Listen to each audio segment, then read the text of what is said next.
Hey guys, close your eyes and imagine yourself stepping back in time. Many centuries ago, in a world without electricity, cars, or even the idea of a quick breakfast cereal waiting in a cupboard.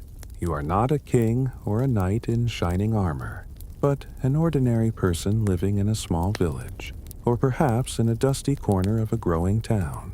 Life is simple, hard, and steady. Every day begins with the rhythm of the sun and the routines of survival. And your morning meal, though plain and humble, is what gives you the strength to carry on with the long day ahead. The first smell that greets you is not coffee, because coffee has not yet made its way to your corner of the world. Instead, it's the faint, earthy aroma of grain, barley, oats, or rye, soaking or simmering slowly over a fire. This is porridge, a thick, warm mixture of crushed grain and water, sometimes enriched with a splash of milk. If your household is lucky enough to keep a cow or a goat, the porridge is not sweet, for sugar is rare and costly. At most, you might add a pinch of honey, or perhaps crumble in a few dried berries, picked last summer and carefully saved through the winter. Beside the porridge lies bread, coarse and dense, baked not in perfect white loaves like those in modern bakeries, but in dark, heavy rounds that fill the belly far more than they please the tongue. This bread is made of whatever grain your family could grow or afford. For many peasants, it is rye or barley, both hardy plants that survive poor soil and harsh weather. The bread is rough to chew, sometimes flecked with bits of bran, and it often grows stale quickly. But it is bread, and bread is life. You wake in a small wooden hut, its roof thatched with straw. The hearth is at the center, blackened from years of smoke curling upward into the rafters. The fire is your only stove, and over it hangs the heavy pot where the porridge simmers. A wooden spoon scrapes the bottom, stirring the thick mixture so it doesn't burn. There are no clocks on the wall, only the faint light seeping in through cracks in the shutters, telling you it is morning. The day's work awaits. Fields to plow, sheep to tend, wool to spin, or wood to chop. Before all of that, you need food. As you sit on the rough bench beside your family, bowls are set before you. The porridge is ladled out in steaming heaps, its heat warming your hands against the chill of dawn. You dip your wooden spoon in, lifting the sticky mixture to your mouth. It is plain, even bland, but it fills you. Alongside it, a hunk of bread is broken and passed around. Everyone tears their portion by hand, chewing slowly, letting the heaviness of the grain settle into their stomachs. There is no rush. Meals are not eaten with haste, even if they are small. They are steady, quiet rituals that anchor the day. The bread, though hard and sometimes sour, is dipped into the porridge or softened with a little broth left from last night's stew. Children eat first, then adults, each person mindful of how much is left. Food cannot be wasted, for every crumb comes from labor. The sowing of seeds, the harvest of grain, the grinding at the mill, the baking at the hearth. Each bite is hard-earned, and you are reminded of that with every chew. As you eat, you hear the soft sounds of morning, the crackling of the fire, the distant clucking of hens in the yard, and the muffled creak of the wind against the wooden walls. There is no silence in this world, but neither is there the constant hum of modern life. Just natural sounds, weaving gently into the rhythm of breakfast. The bread itself tells stories of class and fortune. Wealthier townsfolk or lords might enjoy whiter bread, made from wheat flour, sifted carefully to remove the husk. But in your home, wheat is a luxury. Your bread is darker, rougher, made from grains that grow in poorer soil and yield in harsher weather. Still, it is enough. Hunger is a far worse companion than coarse bread, and you are grateful for the loaf that lies before you. Sometimes there is a little extra, a handful of herbs from the garden, sprinkled into the porridge, a knob of butter, churned the day before, spread thinly on the bread, perhaps even a piece of cheese, sharp and tangy, to give the morning a bit of flavor. But these are not everyday luxuries. Most mornings, you make do with the simplest fare: bread to chew, porridge to swallow, and perhaps a sip of weak ale to wash it down. Yes, ale, even at breakfast. Water is not always safe to drink. It can carry sickness, unseen and unstoppable. A ley, brewed weak and light, is far safer. It is not meant to make you drunk, but to quench your thirst without risk. Children drink it too, though theirs is weaker still, barely fermented. Almost like a sour, grainy water, you sip it slowly, its earthy taste mixing with the grain of your bread. The meal does not linger long. Soon the bowls are scraped clean, the crusts tucked away, and the pot is rinsed. Morning work cannot wait, but for this brief moment, as you sit with family or neighbors around the hearth, the world feels steady. The simple foods, bread, porridge, a sip of ale, have done their work. They give you not only strength but also a sense of belonging, of rhythm, of continuity with generations before you, who began their mornings in the very same way. And so, with your stomach warm and your body fueled, you step out into the pale light of dawn. The air is cool, carrying the damp smell of earth. Fields stretch before you, waiting for your labor. Yet in your belly, the bread and porridge rest solidly, a quiet reminder that while life may be hard, it is also sustained by the simplest gifts of grain, water, and fire. The day will be long, and hunger will come again. But for now, you are content. The humble meal has done its part.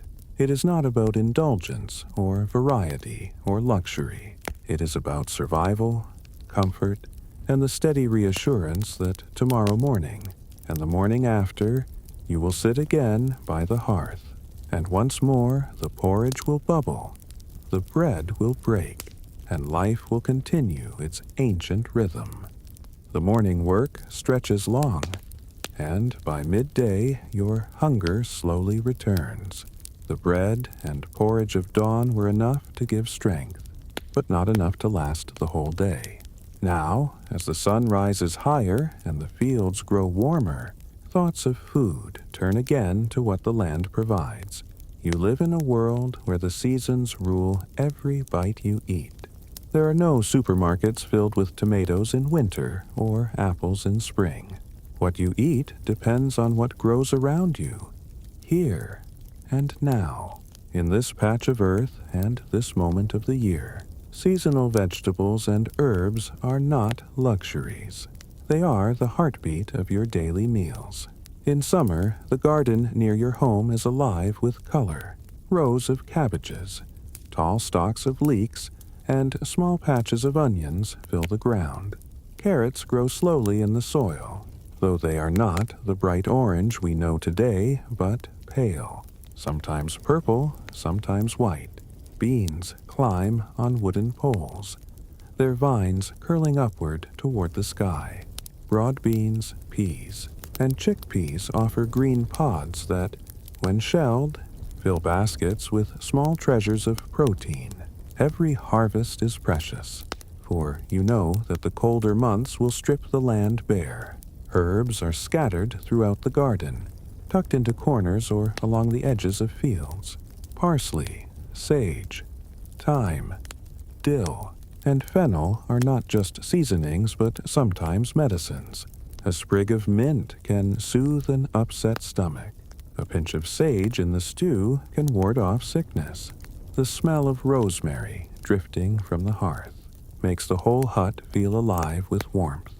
You pick what you can, always mindful that some herbs will not return until another season, another cycle of sun and rain. By autumn, the garden changes. The vines wither, the beans are dried, and the cabbages swell heavy in their rows. These hardy vegetables are pulled and stored, their leaves packed tightly, sometimes buried in pits to keep through the winter. Turnips and parsnips join them, their roots dug from the soil before frost can claim them. They are not sweet or delicate, but boiled in the pot. They make a thick stew that can carry you through the hungriest months. In winter, the meals grow plainer. The colors on your plate fade. No fresh greens, no tender peas, no bursts of berries. Instead, you rely on what you have stored. Cabbage that grows tougher with age, onions hanging in braided ropes from the rafters, garlic cloves tucked away in baskets, a pot of soup made from roots, herbs, and a pinch of salt becomes the most common meal. It is not variety you expect. It is sustenance, warmth, and survival. When spring finally arrives, it feels like a blessing. The first shoots push through the thawed soil, green and fragile. Nettles, though prickly, are gathered carefully and boiled into soups. Wild garlic perfumes the air and finds its way into every dish. Young dandelion leaves, sorrel, and watercress are picked from meadows and streamsides.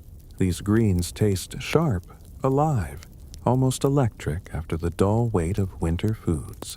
They remind you that life is renewing, that the land is generous again. Beyond the garden, the forest and fields provide more. Wild mushrooms, gathered with care because some are deadly, can be fried or stewed. Hazelnuts and chestnuts, cracked from their shells, give you rare bites of richness. Berries, blackberries, raspberries, strawberries, burst from hedgerows when the season is right, staining fingers with their sweetness.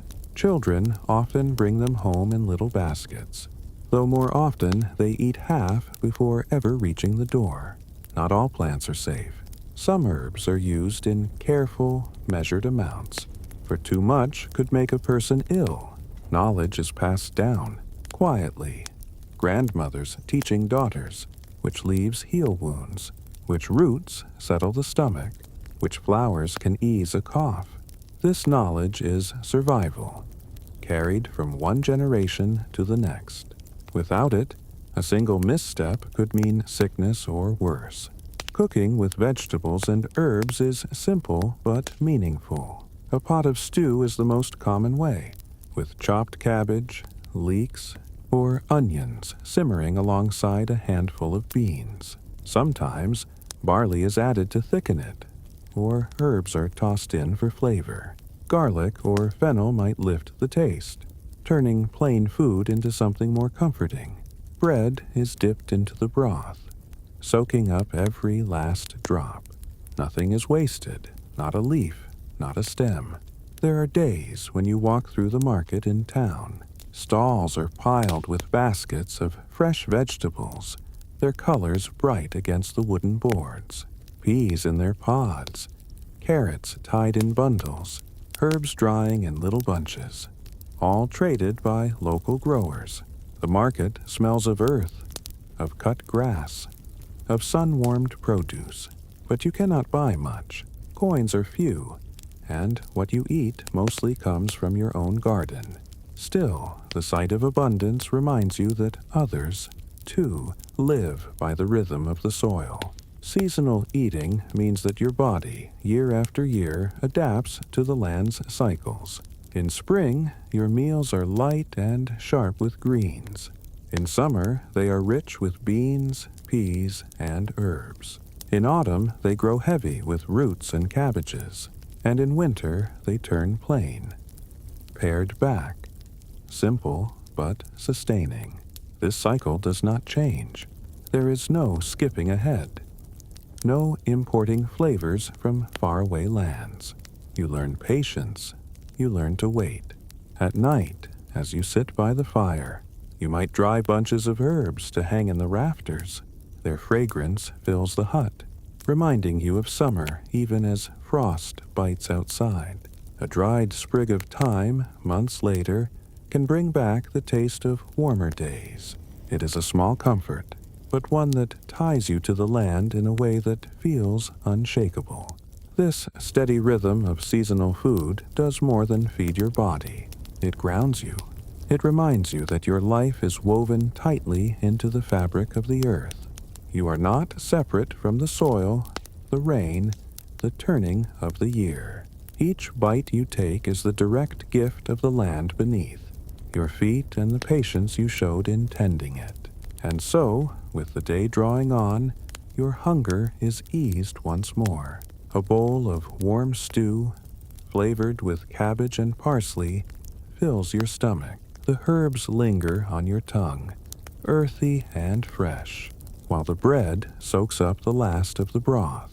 The fire crackles, the pot hangs empty, and the garden outside waits for tomorrow's care. You are content, knowing that the land, in its cycle of seasons, will always provide. Sometimes little, sometimes much, but always enough. The day wears on, and once again, the simple foods of daily life return to your thoughts. Among all the vegetables you know, 2 stand above the rest. Not because they are fancy or rare, but because they are constant, dependable, and always close at hand. Cabbage and onions may not sound like treasures, but in your world, they are as precious as gold, for they carry you through every season and every hardship.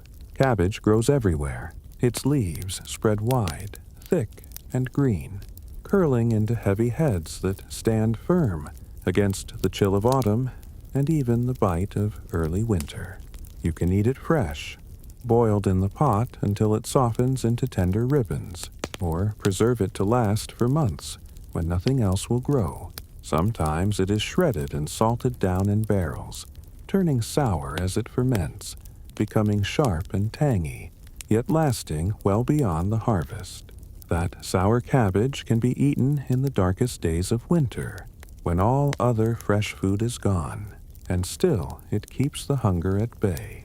Onions, too, are everywhere. They grow in neat rows, their green shoots waving like little flags above the soil. When harvested, they can be tied in bunches and hung from the beams of your hut, where they dry slowly, their skins tightening into golden or purple paper. Weeks and months later, when you take one down and slice it open, the strong, sharp smell fills the air. It stings your eyes, but it also promises flavor, a depth and warmth that no other ingredient can provide.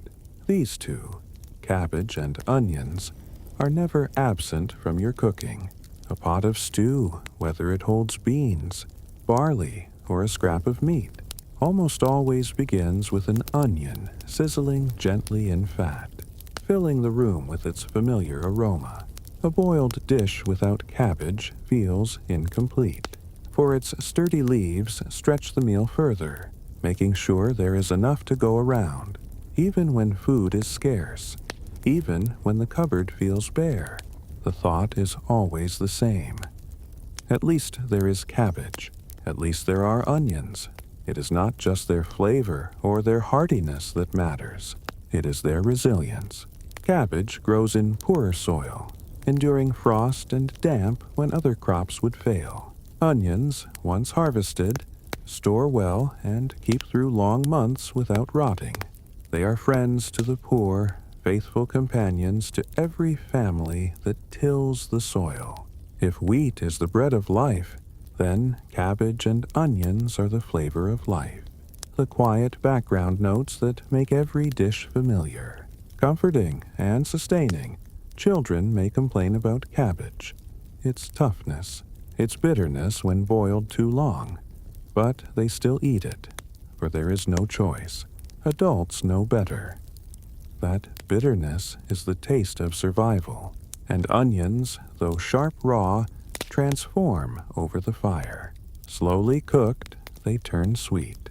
melting into the broth, disappearing into the dish, yet leaving behind a depth that makes even the simplest gruel feel like something more. Sometimes, when luck favors you, a stew of beans and cabbage simmers all afternoon, filling the hut with steam that fogs the windows. The onion gives its richness, the cabbage its body, and the bread on the side soaks it all up. You eat slowly, spoonful by spoonful, feeling warmth spread through your chest.